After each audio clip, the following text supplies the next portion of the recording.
Okay, and I am admitting everyone now.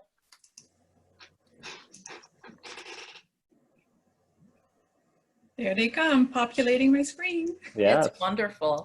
Hello, everyone. Hello. Hello, hello. Good afternoon, good evening, good morning.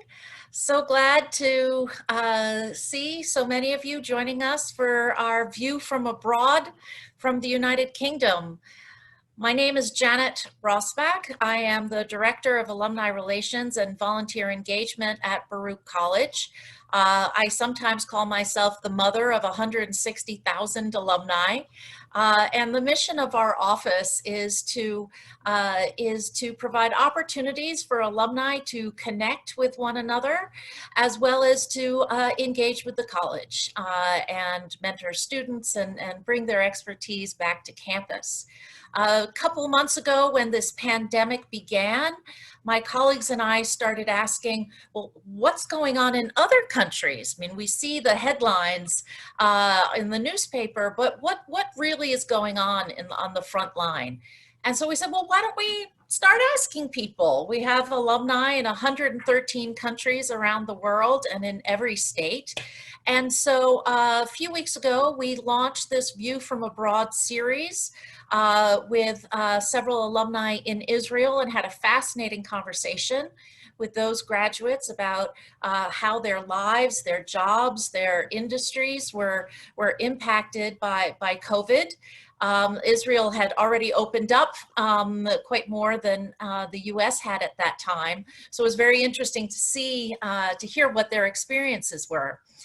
So this is the second in our series with a conversation with three terrific alumni from the UK. And we actually have a third program. An email went out just today. The next one will be a View from Abroad, China. And we have an alumnus who is a Wall Street Journal editor who will be interviewing alumni in Hong Kong, Shanghai, and Beijing. To talk about what their experience has been, again, both personally, professionally, and as business leaders. But for now, let us focus on the UK. I invite our guests to please turn off your video and turn off your and mute yourselves so that we may focus on our panelists. You can either have it in the group screen or in speaker view, whatever your preference may be. And if I can bring your attention to the bottom of the screen, we have our chat box. And that is where I invite you to type any questions that you have. I will be gathering those questions throughout the start of this conversation and then share them with the panelists towards the end of the program. Yes, thank you so much for sharing this. So I am delighted to introduce Professor Els de Groot from the Weissman School of Arts and Sciences at Baruch College, where she is a political science professor and a great person, and who has kindly agreed to moderate this conversation. And we'll probably go for about 40 minutes in dialogue format, and then we'll move to questions. So Els, please take the floor. Thank you, Janet. Hello, everybody. I'm so glad you guys decided to join. As Janet mentioned, I'm a faculty. I teach political science courses, politics, immigration, social movements, mostly in the context of the US. I'm connecting with you from my apartment in Brooklyn, where I've been for the duration of the COVID-19 crisis, but I'm originally from the Netherlands. All my family is in Europe, and I've been checking in with them quite a bit about, how are things going on your side? What are things like here? They're, looking with some horror at what's happening here, the face masks, they don't quite get it. But anyway, today we're going to learn from three distinguished Baruch alumni about what's been happening, what it's been like for them going through this in the UK, both personally and professionally. So What I wanted to do first of all is give each of our panelists, so our panelists, you probably see them at the top, are Lubna Dajani, Chris Brown, and John Richards. And I wanted to give each of them maybe a minute or so to briefly introduce themselves. And I was hoping you guys could answer maybe 3 questions for us. So first of all, what did you study while you were at Baruch? What is the line of work that you're in now? You know, quickly, we'll come back to work issues later on. And also, where are you in the UK and how long have you been there? So we'll start with Chris. Wonderful. I'm just jotting down your questions, and I really appreciate your use of the word distinguished alumni. I don't know that anybody's ever called me that before, so thank you very much for that very kind introduction. So my name is Christopher Brown. I am a director in the internal audit group at BlackRock here in London. I joined BlackRock about 5 years ago in the New York office before moving over to London at the beginning of 2018 with my wife and my 7-year-old son. And we have now settled in a little village called Barnes, which is in southwest London. My commute to central London for work, which I haven't done, of course, in several months, is about an hour. But I started my career at Lehman Brothers in investment banking. And following the financial crisis, I joined a consulting firm that did a lot of litigation support and things of that nature, but very focused on accounting fraud and things like that. And all of the folks that I worked with were CPAs. So I was looking for an opportunity to get my master's in accountancy and my CPA certification. And that's really what brought me to Baruch. And while I approached it very much from a transactional nature, I need my master's of accountancy so I can get my CPA. It turned into so much more than that. It turned into a wonderful experience. And I'm a very proud Baruch alumnus and very excited to be here with all of you today. Excellent. Thank you for that quick overview. That's very helpful. Lubna, well, okay. I'm Lubna Dajani. I went to Baruch, let me see if I remember the order. I went to Baruch for computer and information systems analysis and design. And it was actually, I think the only program I could find that was not computer science, but was in information systems. So in business, but systems, because I had decided not to be a doctor and for many reasons, but and I figured everybody's going to need one of those computers. So Baruch was the only school that I found that had such a program, which I'm very grateful because I think it was an amazing education. And it was under statistics. So my degree is in systems analysis and design, and I am a systems architect designer. I'm a kind human, so it's I'm a geek because I am a technologist. I can talk a bit more about the kind human in a bit. It's a binary shift, but I am an ecosystems creator. And because I've done a systems degree, I think so early on, I mean, it's, I graduated in the 87, 88. It was, I've always had a systems view. So it's, I continue to do that now. And the technologies I focus on in terms of emerging technologies are AI ethics, identity, authentication, distributed. I did distributed. We did Unix at Baruch actually back then. So where I am now, actually I'm in Den Haag. Go Holland! Oh, Den Haag, yeah. And I'm part of the work I'm doing on the kind human movement has me between the US, the UK, where I am. So in the UK, I'm in love with Brighton and I'm in Brighton Beach. And I'm so grateful to be there, actually. Thank you. Thank you for the introduction. And then John, welcome. Thanks, Els, and thanks for inviting me to participate. My name is John Richards. I am a 1988 graduate of the college.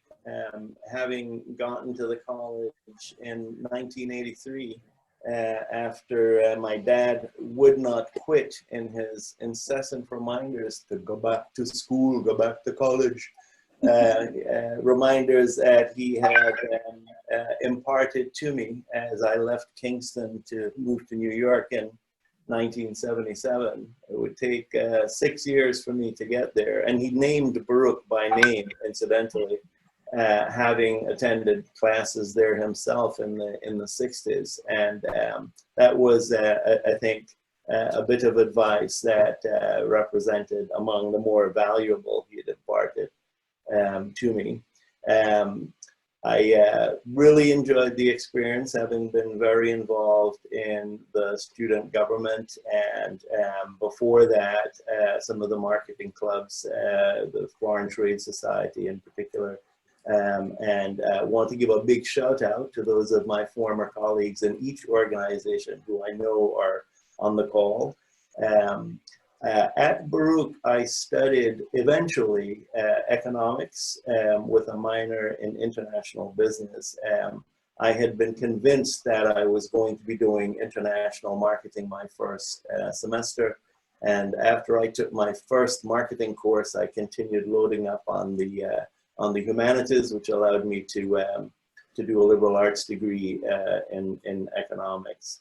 Right after I graduated, I went on to law school in Washington, D.C., and settled there for a while. I picked up an internship with one of the two large government-sponsored enterprises in the city, Fannie Mae. Had convinced myself I wouldn't last a couple of weeks there, but happily turned that into a 30-plus year career in mortgage technology and all of the regulatory and transactional matters that go with that. So I guess your third question, Els, in terms of where I am now. Where I am now has to be informed by my lovely wife, who is, alas, from just outside of Glasgow. And so I'm talking to the team assembled from Lanark, Scotland, which is equidistant between Edinburgh and Glasgow. We moved here a number of years ago in connection with a couple of family emergencies. It was supposed to be a year or two with me commuting back and forth to Washington, where I still work.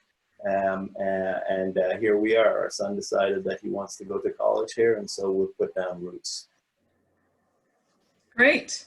Well, thank you all for those lovely introductions. Give people a better sense as to where you're coming from as we kind of talk about COVID-19. So the first question I want to put to you all is to reflect on what COVID-19 has, what impact it has had on your personal life while living in the UK. And maybe I'll ask Lubna to go first on this question. Thank you again. Usually I really like to go last, but but your smile signaled eagerness, so I figured I should give you the mic. Yeah, well, I'm very really, I'm super grateful to be here, and that's where it's a reflection of the energy I feel, and I'm a very empathic and yeah, person. So so I travel. I'm a digital nomad in many respects. I do a lot of international development work. That's what a lot of the work that I do for money, so to speak.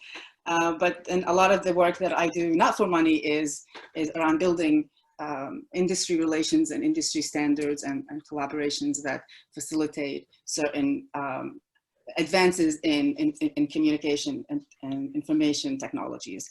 And so a lot of my work now is around ethical AI and privacy and identity and hardware-backed root of trust and establishing, so digital trust from silicon through to self-delivery and enabling people to be aware of themselves. So themselves not only as a physical, but also as a digital being.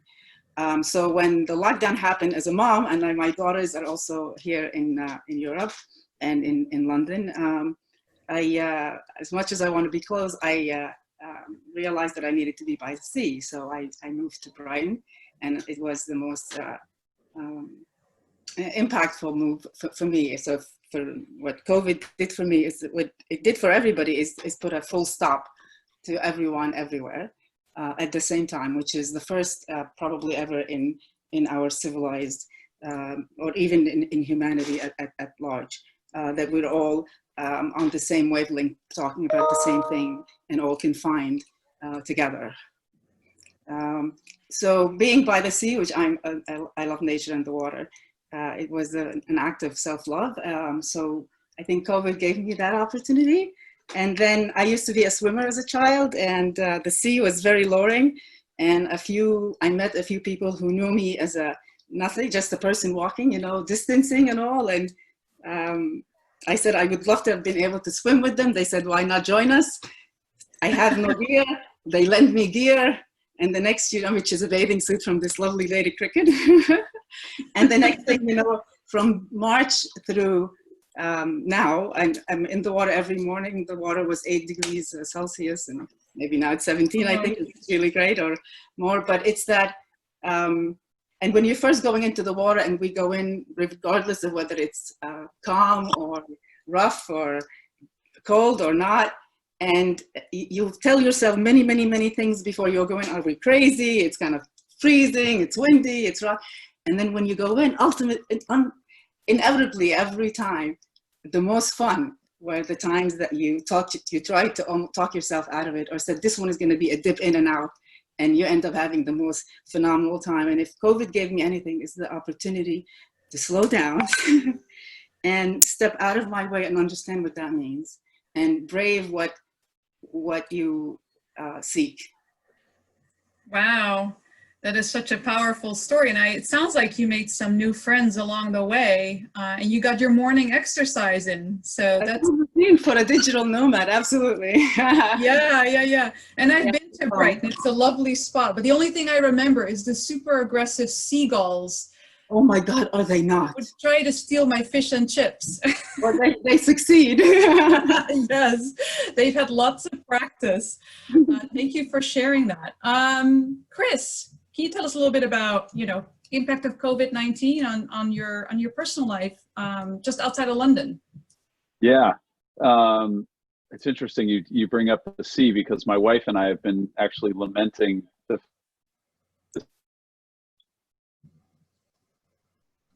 Oh, did you freeze? My wife's from. Can you guys hear me? You just frozen for a sec. My internet connection is all of a sudden unstable. Can everybody hear me okay? Oh, Yes, yeah. now we can. Okay, great. Sorry about that, folks. No, I was just saying that it's ironic you were bringing up the sea, because my wife and I have been lamenting the fact that we haven't been to the sea in so long, and we love to travel to visit family in New York and Singapore. And my wife is from Austria originally, which is one of the things that brought us over here. And I think probably the biggest personal impact that I've felt is, through the eyes of my 7-year-old son, who goes to the German International School here in London, given that his mother is Austrian. He's bilingual, and so he goes to the German International School. So, I think seeing him try to adjust to, obviously they were sent home in the middle of March, about the same time that I was sent home from work at BlackRock. But seeing him, I don't know if you can actually hear him. He's in the neighbor's yard next door playing. So he's a bit of a loud screamer when he's on their trampoline. So you might actually hear him if you listen hard. But watching a child go through that and trying to adjust, a 7-year-old child at that, watching him try to adjust to, remote classes with his teacher, 10 minutes in there, 15 minutes in the morning at the start, and building up a little bit, trying to maintain some sense of normalcy for him. He's learning how to read right now. So watching my wife try to teach him how to read. Thankfully, my wife's the German teacher. I'm the English teacher, and they start with German. So that was the good thing, that I didn't have to be the primary teacher. My wife got that duty. But I think, that from a personal perspective, that was probably the biggest impact for me. And then, frankly, on the theme of self-love, I really took the opportunity to change my fitness and my diet a little bit. So I've actually, lost a bunch of weight during this experience. I have no more excuse. I don't have 2 hours of commuting every day. And so I get on the bike, or I go walk across the street and play 9 holes of golf, which may not seem like the best exercise in the world, but it's it's still walking around for a couple of hours. And so I think my life has actually changed a lot for the better as a result of having to focus on myself a little bit more, and my own self-care. And I think there are certain things, certain routines that I've developed during this time that I don't think will change as we head out of this, hopefully in the somewhat near future. I really don't see myself going back to to work at least physically 5 days a week anymore going forward, because of personal reasons. And I think hopefully this has taught a lot of us that we can have a much better personal and professional balance when we focus a little bit more on our self-care. And that's been a huge lesson for me on a personal level. Thanks for sharing that. It sounds pretty great to have, a golf course nearby, right? That does help. That does help. I'm kind of jealous. You got the ocean.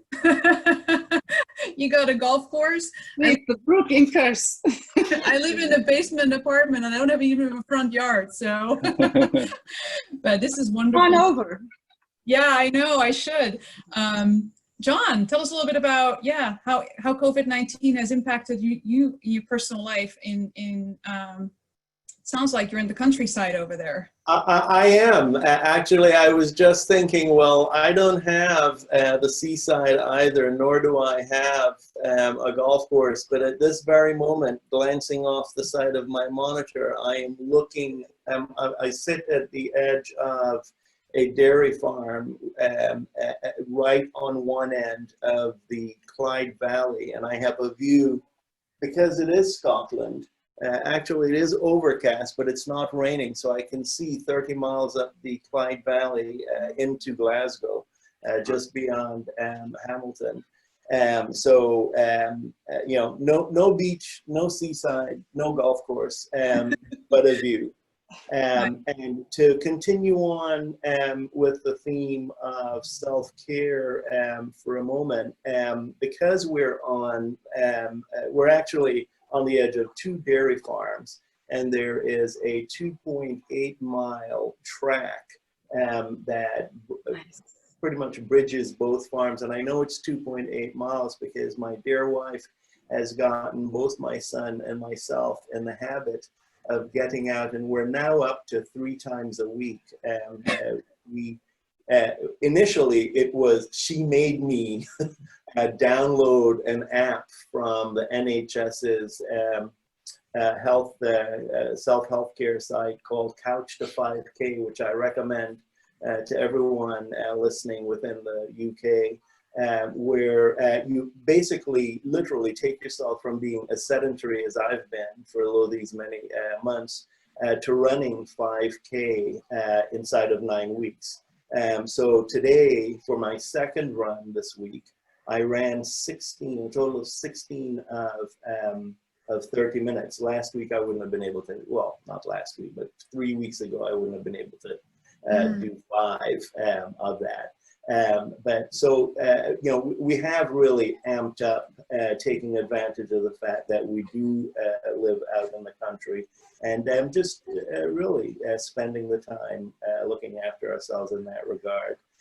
With respect to how COVID has impacted me directly, personally, I've been pretty lucky in terms of being able to work from home for the past 3 years. So in that regard, it really wasn't that much of an adjustment. In fact, it was in our household more of an adjustment for our son, given his level of activity both at school and with extracurricular activities. But we've I think gotten to a really good place in those terms as well. Obviously, I think it's created a little bit of heightened anxiety given all of the uncertainty over where we go from here, not just with respect to the healthcare aspects of it, but also given all of the economic pain and uncertainty. But I'm fairly confident that we will get to the other side of this together. We need to, as we have been certainly in my household doing, stay fit and stay healthy and stay alert.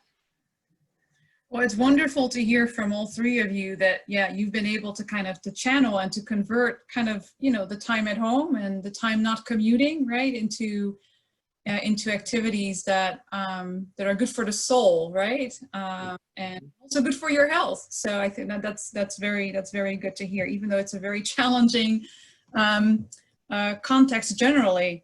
Thank you for sharing that. That was wonderful. So another question that I want to ask you guys is to kind of reflect on the impact of COVID-19 more on your work lives, right? So how has COVID-19 changed kind of your daily work routine? How has it impacted the industry or the sector in which you work, from, you know, the time that, you know, you probably were asked to stay at home and work, and maybe until today, because I'm sure things are kind of in flux as economies are trying to open up again. So, so yeah, tell us a little bit about the impact of COVID-19 on your work lives, and maybe John, we'll start with you. Sure. So it's certainly made life incredibly busier for those of us, I think, you know, in all spaces within the mortgage finance industry, but certainly on the secondary market level, because so much you know, governmental policy goes through agencies, and we at Freddie Mac have certainly been pretty involved in the process of reconfiguring our underwriting guidelines, injecting more flexibilities into the process of not just getting into a home, but something that affects far more of us as Americans, staying in that home, having rolled out some pretty aggressive forbearance programs starting back in March, and tweaking those several times over the course of the past 3 months or so. So it's now possible, if you are an affected homeowner, to seek forbearance from the servicer, the lender to which you make your mortgage payment. Initially, when we rolled it out, we were looking at 90-day forbearances, but those are now extensible all the way up to a year, in some instances without necessarily demonstrating too much of a hardship. But it's certainly, you know, I think is something that's available to folks. So we spent an enormous amount of time working with our colleagues in the credit policy areas to develop and roll out underwriting changes. Same thing with respect to eviction holds on the multifamily side of the business. We've been working with small balance loan lenders, as well as larger commercial landlords who hold, who have taken out Freddie Mac mortgages, to ensure that policies are put in place that will you know, result in tenants not being evicted during this time of great national and global need. Another area in which I spend a lot of time is in electronic mortgage originations and servicing, and we have seen just over the past 6 months an exponential increase in the number of fully online mortgages being originated, as you might expect, given everyone's you know, newfound appreciation of the notion of social distancing. We've also seen, you know, quite a bit of demand for processes using electronic signatures, and lots of remote signing platforms. This is something on which I had built my career going back to the 90s, and so been pretty busy in that space of late.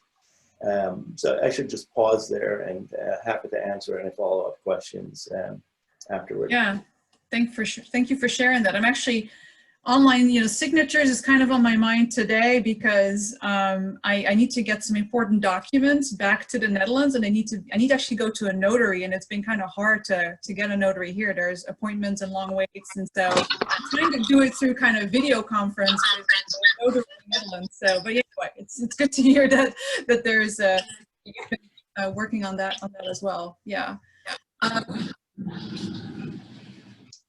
Chris, we'll go to you because I think maybe Lubna's got some connection problems, but why don't you tell us a little bit about, the impact of COVID-19 on your work life and the sector that you are working in?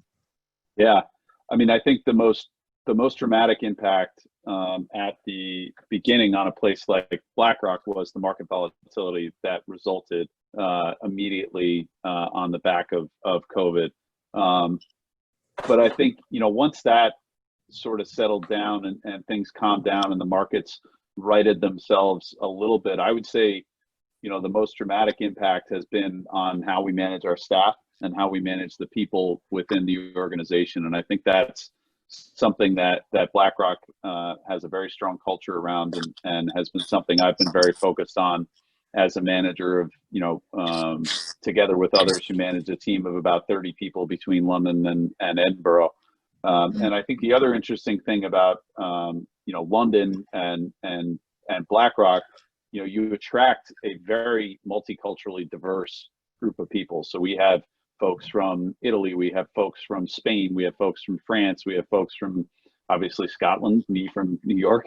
So we actually had several people that, and some of these are very young folks. They're 22 or 23. They're analysts right out of university, and you can imagine them being, scared being in a city like London. All of a sudden they can't go, out and see their friends, and they're just cooped up in a, as Els, you said, they're, and they're probably cooped up in a much smaller apartment than you are, or they're, we had one of our guys in London who's from Ireland and ended up going back to his parents' house in Ireland. He was saying, he lived with 4 roommates, and it was the 5 of them at a kitchen table all trying to work. Obviously, that's not going to really work that well. So I think, providing support for our staff and showing care and understanding has been probably the biggest impact on me. And I think being aware of the impact that this can have on people from a family perspective. We've had employees whose relatives have unfortunately passed away from the disease, where you obviously need to be very sensitive to the impact that this has on people from that perspective, as well as, people who are single and living on their own as well, who don't have a family. And that's very difficult to deal with from a mental health perspective. So that's another thing that the firm, has been very focused on, making sure people have the resources that they need from a mental health perspective to make sure people are continuing that theme of self-care that we were talking about earlier. I think that's been, probably one of the biggest impacts for me, aside from all the chaos that it caused in the beginning. And I work in audit. So, our audit plan and all the audits we were about to kick off, we had to completely, throw that out the window and start over. So that was a bunch of late nights trying to figure out where we could actually put our people to work. But then after that, it's been, how do I, as a manager, make sure my people are okay? And that's been one of my biggest focuses and one of the biggest focuses for the firm in managing through this.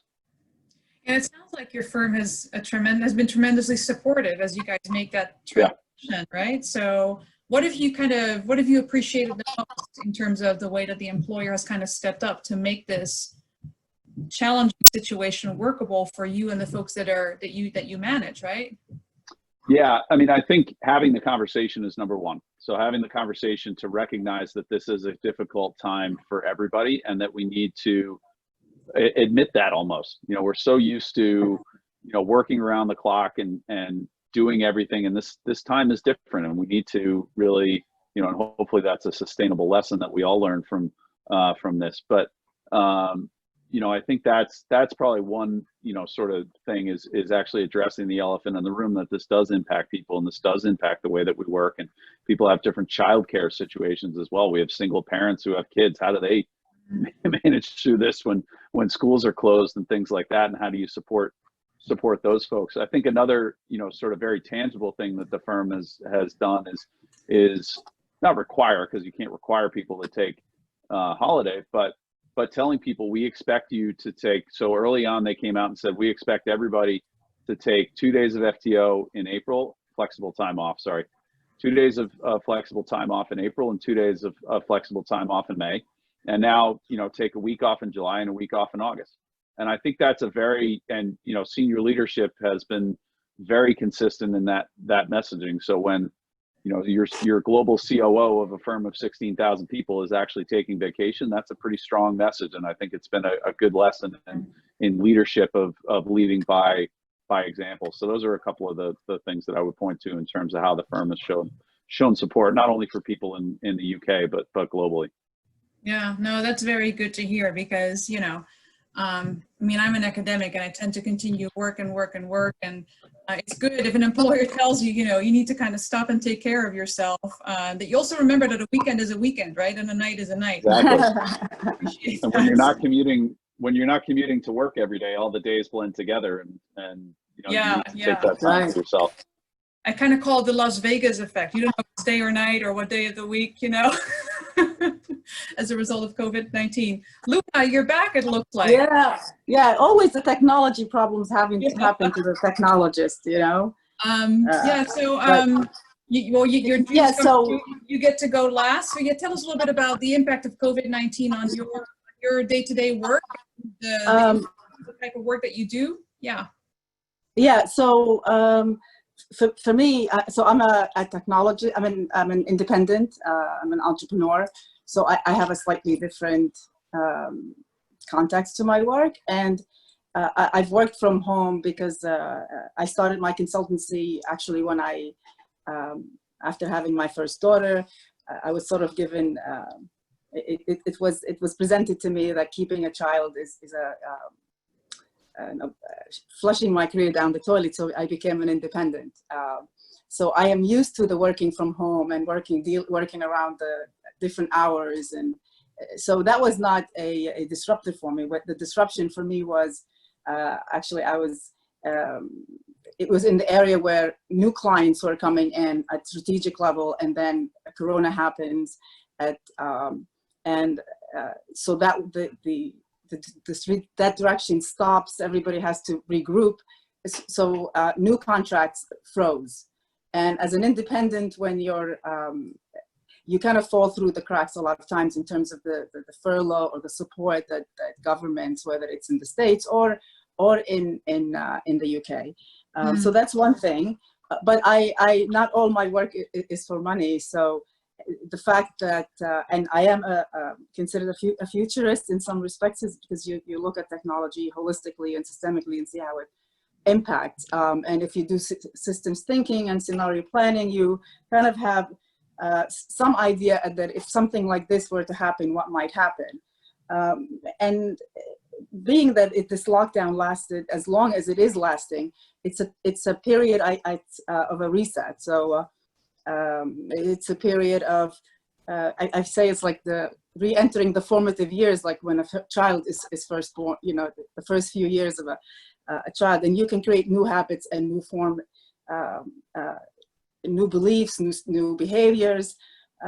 So obviously we've had the technologies for remote work forever.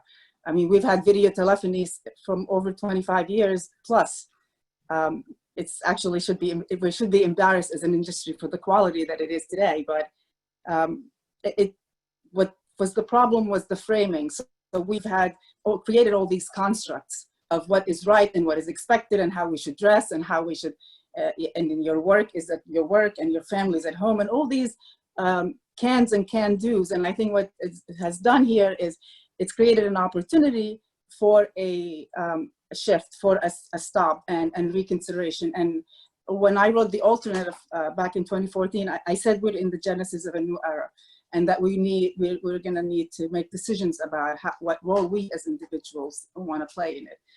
And so the lockdown, more than Corona, has given us an opportunity to examine all that.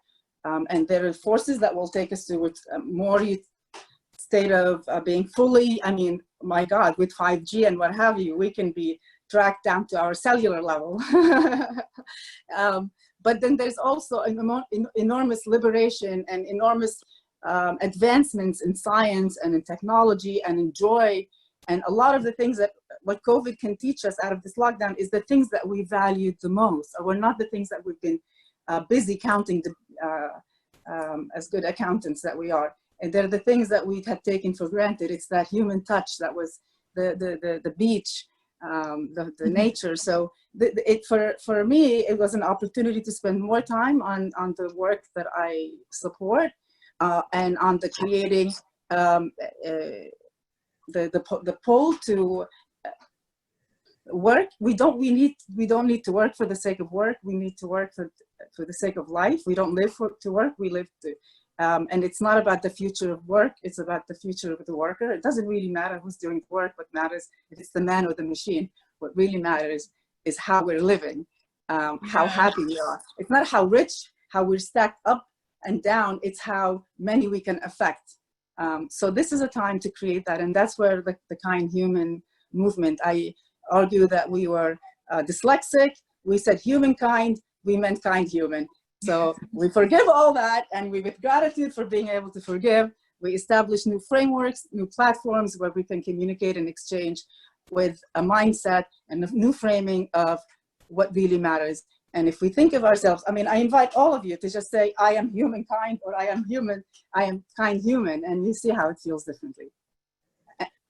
Yeah, well, thank you for that. I'm glad to hear that you've been very kind of reflective about this whole challenging period and how you approach your work, right? So that was very, very good to hear. Well, it's super actionable. I mean, there's a lot of work that's being done, and there's a lot of money that's being put, and that's just to just put it in a UK context.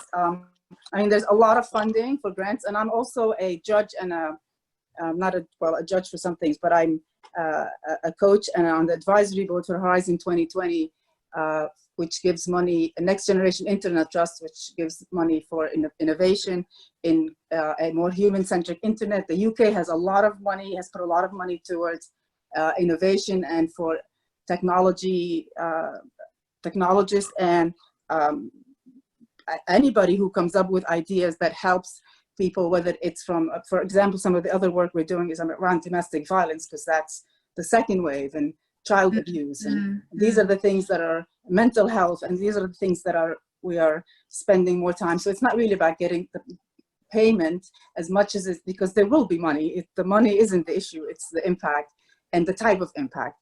And from a UK perspective and from this community has been wonderful, because we are very much activating at grassroots with being able to have access to policy. I mean, it's no different than when, you know, and I talk about UK in the context also of EU as well. Still. Yeah. Well, okay. I have one question, and then we're going to turn it over to the audience. So I also want to encourage all the listeners on this call to please enter your questions in the chat box, and Janet is looking at them, and she'll take over after I'm done, and she will highlight some of those questions. But so don't forget to do that. So I have one question for you guys left, and I think it's a bit of a two-part question. So you can feel free to pick, you know, which part of the question you feel best positioned to answer. One is kind of looking kind of beyond today, right, into the kind of future. What are kind of the long-term ramifications of COVID-19, particularly as it relates to the work or industry that you're in? Do you foresee any long-lasting challenges or difficulties or barriers, or maybe there are really exciting opportunities for experimentation and innovation in your field? I'd love to hear what your thought is about that. As a political scientist, I'm also kind of interested to hear what you can tell us about going through this COVID-19 in the context of the UK, where the government response was different. We can also save for the Q&A, so feel free. But anyway, so what is kind of like your long-term thinking about the challenges and opportunities of COVID-19 for kind of your industry? Or, you know, maybe you can reflect on COVID-19 in the context of UK kind of government response or lack thereof. I'm not sure how you would characterize it. Chris, go with you first. I giggled there when you said lack thereof. I guess that gets me up first. I think in terms of the first part about your question around the long-term ramifications, I think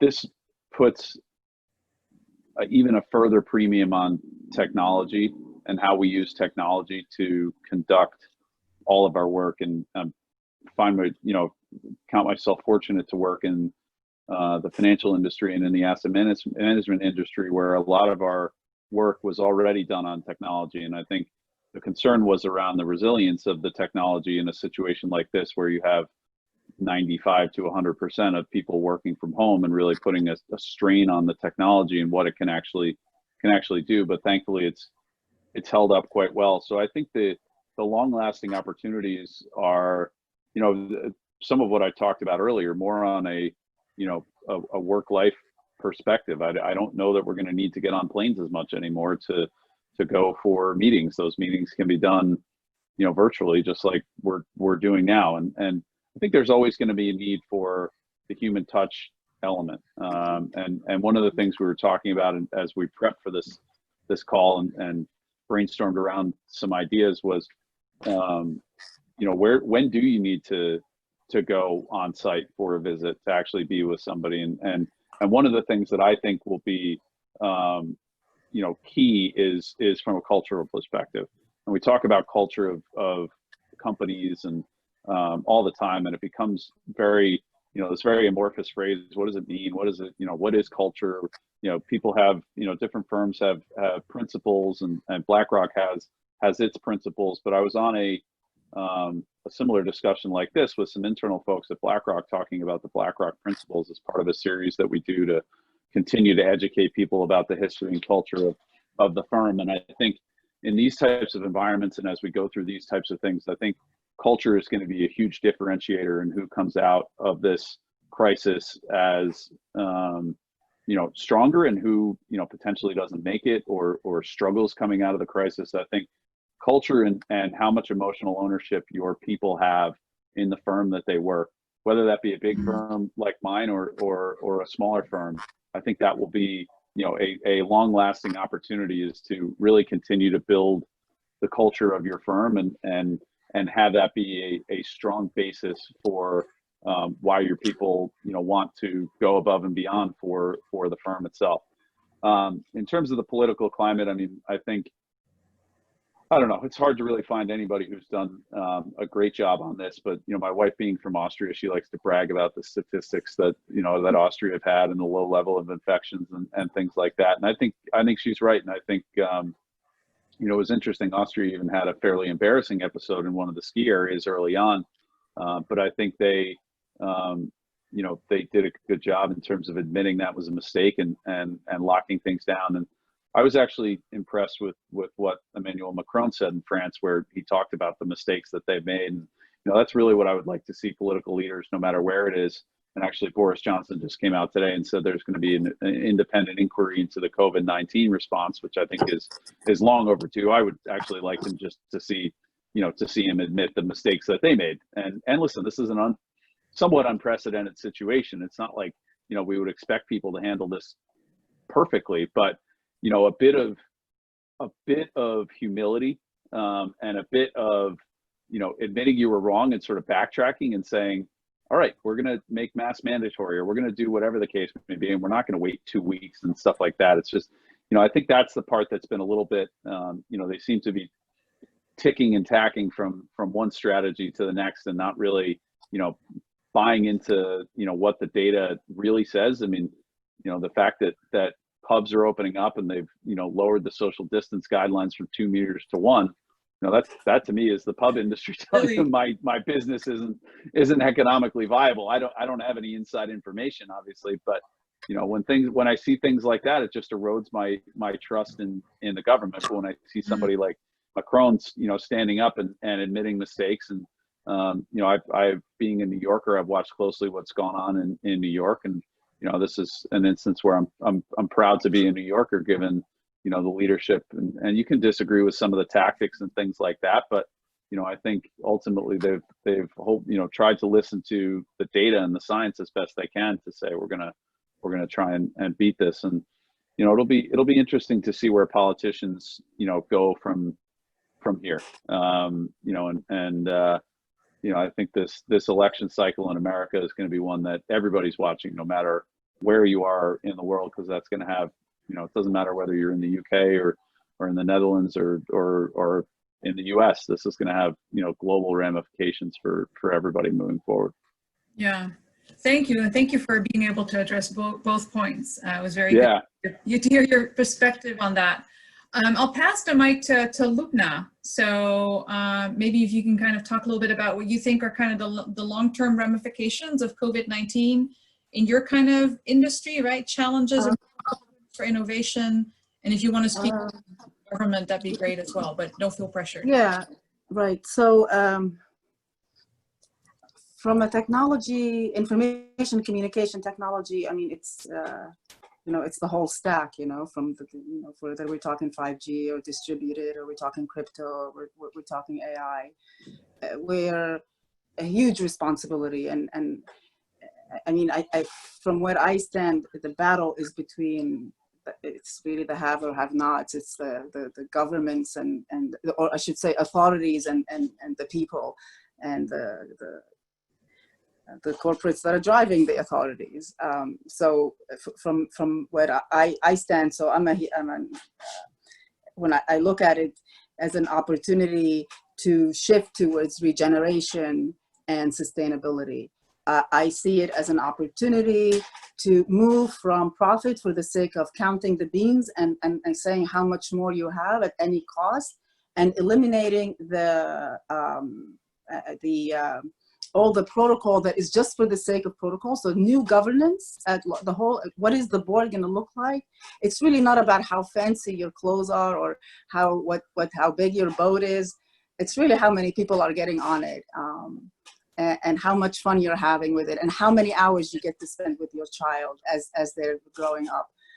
So it's an opportunity to move towards, and from a technology, so for humanity, it's an opportunity to shift. We're moving, and so we can go in one direction or the other. We can become all accepting of a lockdown whenever, so we're self-imprisoned. We can choose to continue to do that and to continue to buy the products of our own data and our own attention. So we're self-consuming ourselves until we come to a demise. What's happening politically now, it's especially within the States, I think nothing is new. It's just being exposed as it is without shame. Grand. So let's call it what it is. And so maybe it goes back to that binary good and evil. And maybe it's not as simple as that, but it is as simple as having technology has enabled the acceleration of the all the bad things about consumerism and about capitalism. And it can also enable a care type economy, an economy where we exchange on values and not necessarily on measuring how much more I have than you. So it really needs, the thinking has an opportunity to go from up and down to lateral, to more of a wave, more of an effect. I'd like to see us move from being clusters to being like bubbles in a bubble bath. You're all individual, but you all come together because you're together and you move together more fluidly. So regeneration, transparency, accountability, all these things that technology can easily enable and is what enables. So we have an opportunity from an industry to accelerate the wisdom across all sectors. It's an opportunity for us now to move to a multi-sectorial or interdisciplinary, transdisciplinary teams. We have to start looking holistically. We used to call that lack of focus. It's really not lack of focus. It's having a more holistic look. So we can start moving to regeneration, and all of our brands have the obligation to start looking at their supply chain. So supply chain has to completely be, and the reason why we're doing what we're doing. So I think it's an opportunity to become kind humans. And I think this is a really an amazing time. This is the most powerful time this species has ever achieved.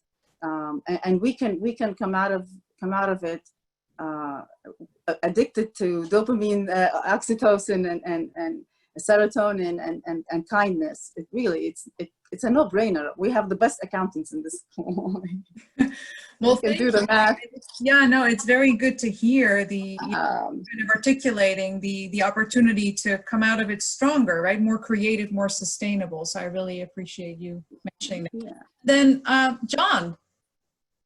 Sure. So a couple of quick thoughts on the changes on the industry front. I think two big megatrend type changes, one of which I think can be characterized as a bit of an inflection point, and the other really is an accelerant. And the first has to do with this phenomenon of which I've been a great beneficiary over the past several years, and that's working from home.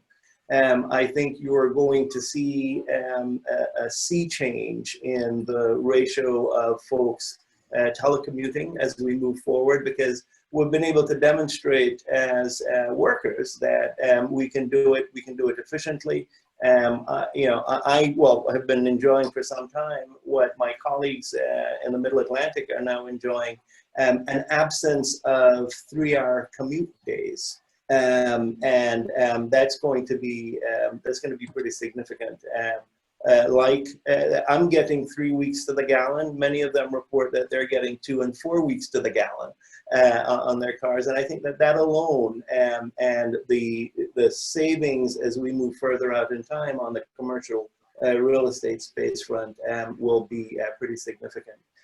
Freddie Mac has come out and said recently that they we'll leave it up to employees as to whether and when they return to work. But they've put a stake in the ground very early on that no earlier than, initially it was July, then it moved to August. And now we just learned this week that no earlier than the day after Labor Day will anyone not be required, but not be permitted to return to the HQ. And then after that, folks can make their own determination. So I think everything on the working from home front is going to be pretty significant, and the impacts are going to be far-reaching.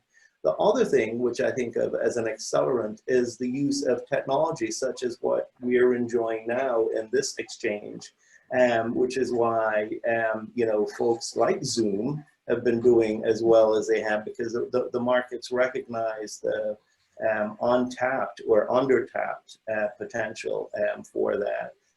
So I think lots of changes to come there. With respect to the political question, let me just say that we've all observed that, and I think we can agree, and I'll probably leave it at this, that leadership matters. I hail from Kingston, Jamaica. I speak to Kingston every week. And for the past several weeks, and please let me not jinx this, we have had a total of 10 deaths resulting from 700 plus recorded cases. Kingston, Jamaica, and much of the broader Caribbean, which relies on tourism as huge foreign exchange earners, shut down their borders in March. In fact, a couple of weeks ago, I looked at an article from BBC that talked about in all of the 20 island nations of the Caribbean that they polled, there had been a total of 80 deaths from COVID. Leadership matters. In Scotland, we're now reporting, today, by the way, we enter phase 3 in Scotland, and we're now reporting for the 4th day in a row, 0 deaths. And if you look at the graph of reported cases as well as reported deaths, it's virtually flat north of the border.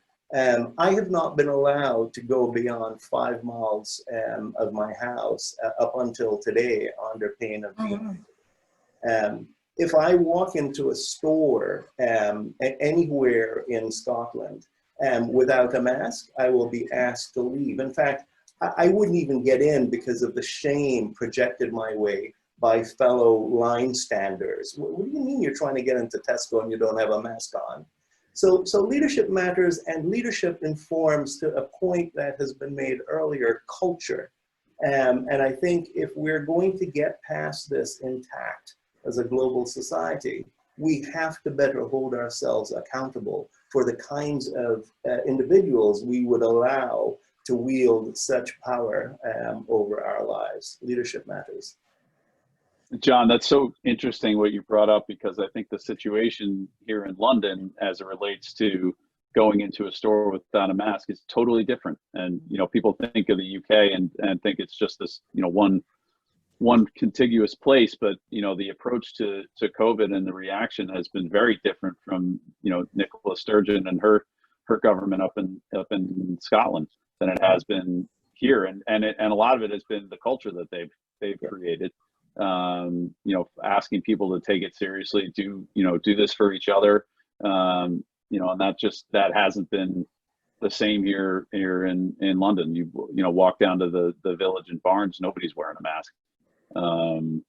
So I don't know. It's hard to fathom the you know, the differences in leadership that you can have from one country to another. And I don't know. I mean, I think, you know, you can always chalk it up to, you know, political views one way or the other from, you know, us as observers. But, you know, this seems to me to be, you know, a no-brainer in terms of what we're all dealing with. So, you know, I certainly put my mask on, and hopefully I'm protecting others, and would appreciate the same.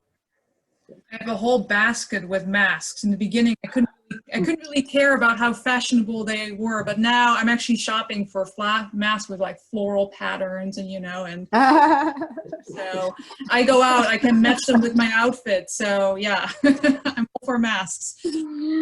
Powerful words, John, Richard, and Lubna. And I think I'm going to turn it over to Janet for the next and the final part of our conversation today. Thank you so much. This has just been a terrific conversation. And Chris, actually, I want to ask you the first follow-up question, which is really back to the question of culture, is whether working for a multinational company, have you seen any difference between how the US division and the UK division has responded, and or was there anything particularly English that, as an American expat living abroad, as you would say, would make you chuckle in terms of the response? I don't know if there's anything from the response. I think as a firm, we've been very globally coordinated on this, and BlackRock is a you know, a firm that is, well, we have a large presence in the EMEA region, and, you know, almost 3,000 people in London alone. You know, the core of the firm is New York, and that's, you know, the headquarters. And, you know, you sort of joke that, you know, when the puff of smoke comes out of New York, that's when, you know, decisions get made. So, but and you know, frankly, I think obviously there have been, you know, we've made significant efforts as a firm to actually become more regionally focused in our approach, because it is, you know, better for clients and better for business. But I think in situations like this, it's important for everybody to come together globally and look at the situation on the ground, but really, you know, make sure you're treating employees equally and being cognizant of the situation that everybody finds themselves in. I think, you know, being from New York, and this is, you know, sort of COVID, not related to COVID, but I think culturally, you know, New Yorkers, we say what we mean. And we don't tend to sugarcoat it. And I think, you know, whether it's a politeness or whatever the case may be, I don't find that as much here in London, which, you know, in certain instances is refreshing, and in other instances it's sort of like, I wish people would just tell me what they really mean. But it's you know, that's probably not related to COVID, but that's probably the one thing that gives me a chuckle sometimes. Is some of that. Thank you. Lubna, I have the next question for you, which could possibly be the subject of a whole future hour conversation. So there was a question about artificial intelligence. It was posed specifically within the automotive industry, but can you briefly comment on whether you think that this change, this global pandemic, has become an argument for greater integration of artificial technology in certain fields? Thanks for the question. Yes, in short, I think COVID has been an accelerator. It's like, I think it accelerated everything, but at least 7 to 10 years in terms of adoption or acceptance of technologies and mindset. We wouldn't, so it's really it's less about advances in technology and more about opening our minds and acceptance for it. I mean, it's the battle of, is there a use case? Where's the ROI? Where's the ROI? Or we hold on to something we already knew, or we try to fit something new into a metric of something else, you know, radio, TV, internet, the web as a like television, and then we evolve and we get around to it. So I think artificial intelligence is something we've been working on. It's decision support. It's computation. I'd like to say, think about artificial intelligence. So it's going to play a huge role. It's going to continue to play a huge, even a bigger role faster. And it's really very, very important. So I send people's attention to IEEE standard 7010.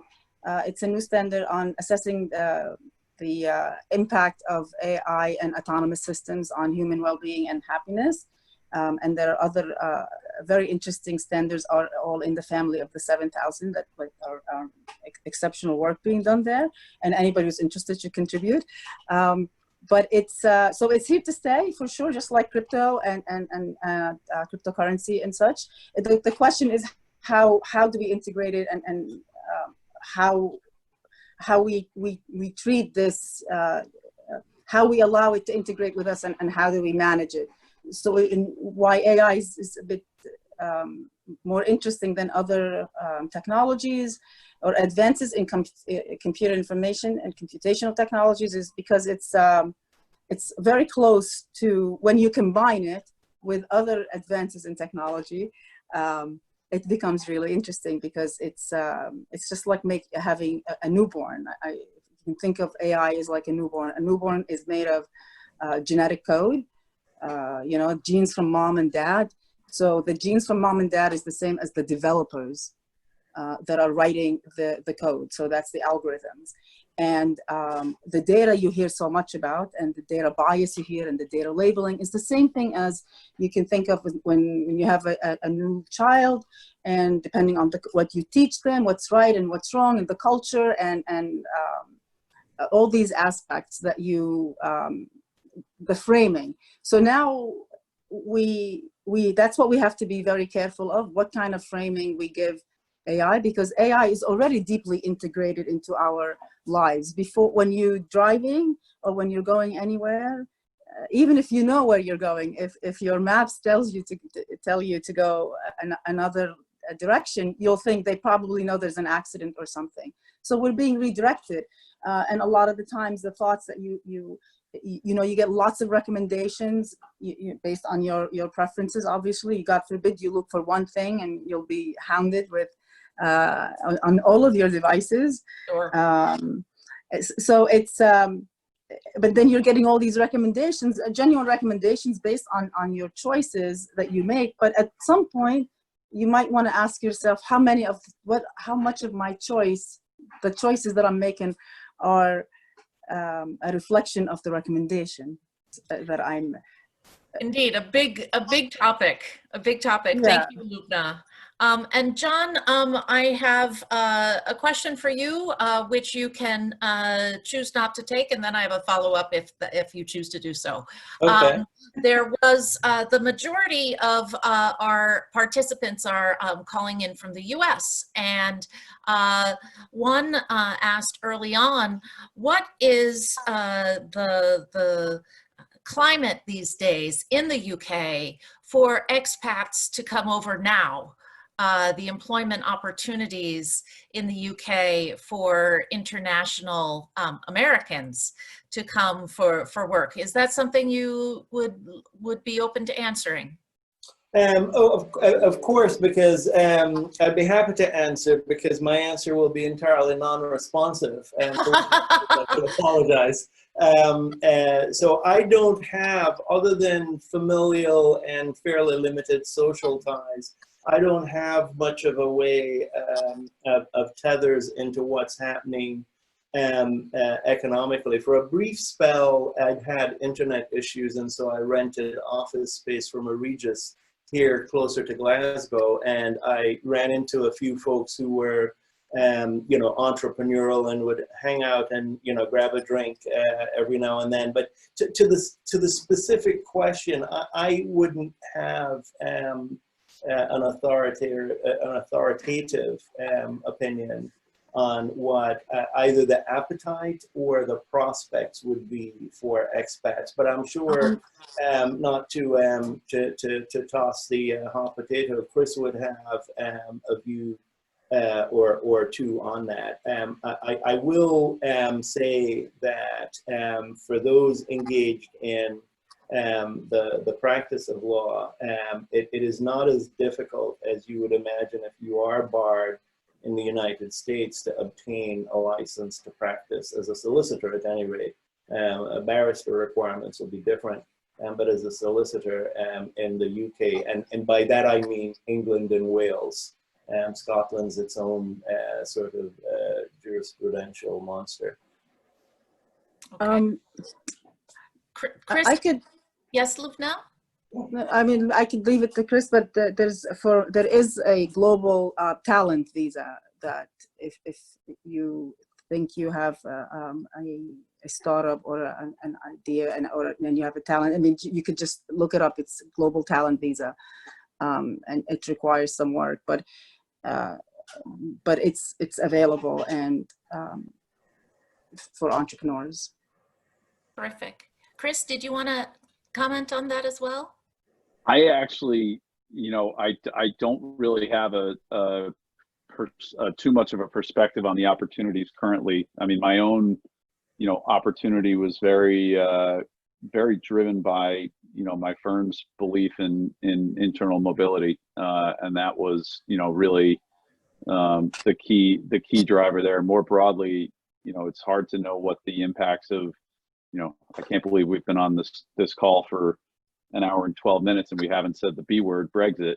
You know, it'll be interesting to see how, yeah, it'll be interesting to see how Brexit impacts things like that, whether you're talking about the UK's relationship with the EU or the UK's relationship with the US. And I think it's really hard to tell at this point. I think the UK will always be a strong destination for both US and EU expats would be my guess, and this will just add a little bit more red tape and a little bit more legal fees and things like that to getting around that. But you know, I think the UK is a wonderful place to live and work. You know, and I've really enjoyed my experience here thus far, and been incredibly impressed with the, you know, diversity of people that you meet here. Even, you know, and that's coming from a place like New York, which, you know, I think is one of the ultimate melting pots. But I think even here it's even more integrated in a way, is the best way that I can describe it. It's just it's a very unique place to live and work, and I've really enjoyed my time here. So I hope many others have the opportunity to experience it like I have. Well, I think that's a wonderful note for us to wrap up on. We have about 500 or so alumni living in the London area. I know there are a few on this call, and I look forward to our continuing to cultivate that alumni network, as well as our networks around the world, as well as in New York City.